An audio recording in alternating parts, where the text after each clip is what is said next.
देश में हाल फिलहाल वक्फ संशोधन को लेकर एक मुद्दा बड़ा गरमाया हुआ है। उसी पर बातचीत करने के लिए हमारे साथ मौजूद है समाजवादी पार्टी के वरिष्ठ नेता इमरान भाई। सबसे पहले आपका बहुत-बहुत स्वागत है हमारे इस प्लेटफ़ॉर्म पर। बहुत धन्यवाद आपका।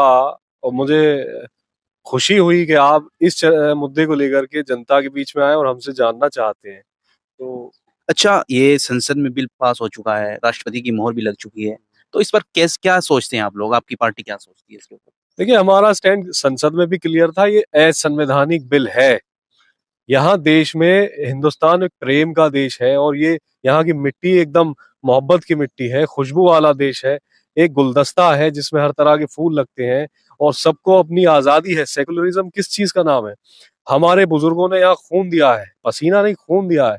आज़ादी की लड़ाई में हम बराबर लड़े हैं। कोई ऐसा पेड़ नहीं था दिल्ली से लेकर के और सहारनपुर तक जहाँ हमारी लाशें नहीं मिली। और आज आप हमारे मुद्दों को उठा करके देश के सच्चे और अच्छे मुद्दों से ध्यान भटकाने के लिए हमें दबाना चाहते हैं।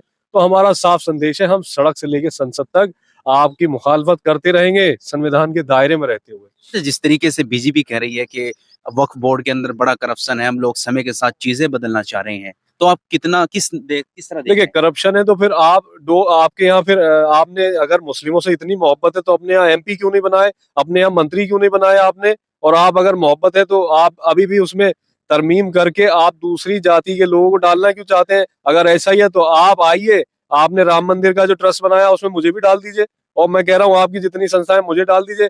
क्या कोई सिख भाई हमारा ये चाहेगा कि गुरुद्वारा कमेटी में कोई और दूसरी जाति या बिरादरी का आदमी आकर के, दूसरे धर्म का आदमी आकर के, जिसे धर्म के बारे में ज्ञान ही नहीं है, वो आकर के हमारे मुद्दों को जो है प्रभावित करे, इधर उधर की बात करे? और आपने तो कमेटी का चेयरमैन ही दूसरी जाति का और धर्म का बनाया। हमारे पर्सनल मामलों में आप क्यों दखल देना चाहते हैं?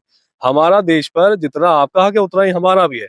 और हम साफ कह देना चाहते हैं आपसे इसमें कि देखिए, ये आप इससे ना शिक्षा आप हमारे बच्चों को मिलने वाली है, ना बेरोजगारी खत्म होने वाली है, ना रोजगार बढ़ने वाला है, ना हमें सड़क सुरक्षा मिलने वाली है। इससे तो आप ध्यान भटकाने का काम कर रहे हैं। हिंदुस्तान हम सबका है। अगर आपको सियासत करनी है तो आप मुद्दों की सियासत करिए ना।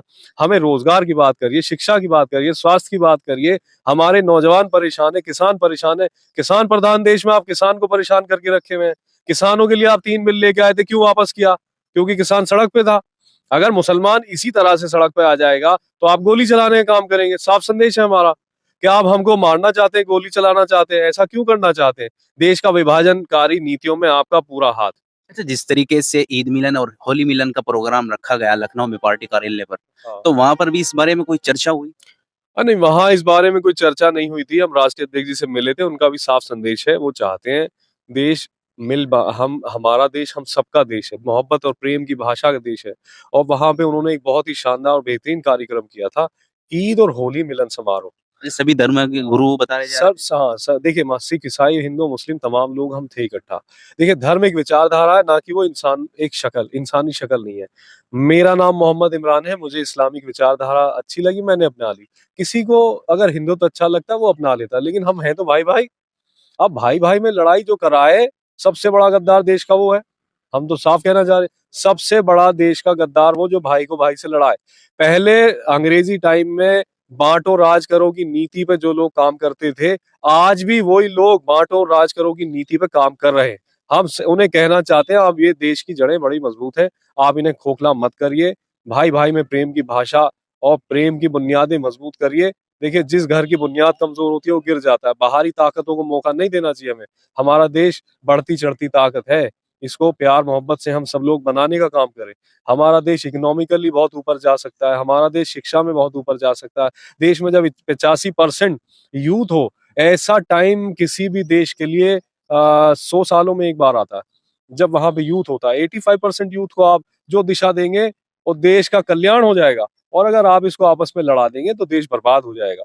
बीजेपी वालों, भारतीय जनता पार्टी वालों, आप समझ जाओ कि ये बहुत ही प्रीशियस टाइम है देश के लिए। आप इसको दिशा दे दो। आप सत्ता में हो, आपकी पहली जिम्मेदारी है कि आप इसको सही दिशा दो। हम आपका स्वागत करते हैं कि अच्छे काम करिए, हम सहयोग करेंगे। और बुरे काम करोगे, हम आपका हाथ पकड़ेंगे, हम रोकेंगे। आप जेल भरोगे, हम जेल भरो आंदोलन शुरू करने जा रहे हैं। राष्ट्रीय अध्यक्ष जी बहुत जल्दी सड़क पे आएंगे और देश भरो आंदोलन होगा। समाजवादी पार्टी के राष्ट्रीय अध्यक्ष श्री अखिलेश यादव, युवा हृदय सम्राट, और वो देश के लिए नई नींव, नए नेता के तौर पे ऐसे उभरे हैं और देश को दिशा और दशा दोनों बदलने का कार्य करेंगे। बहुत बहुत धन्यवाद आपका।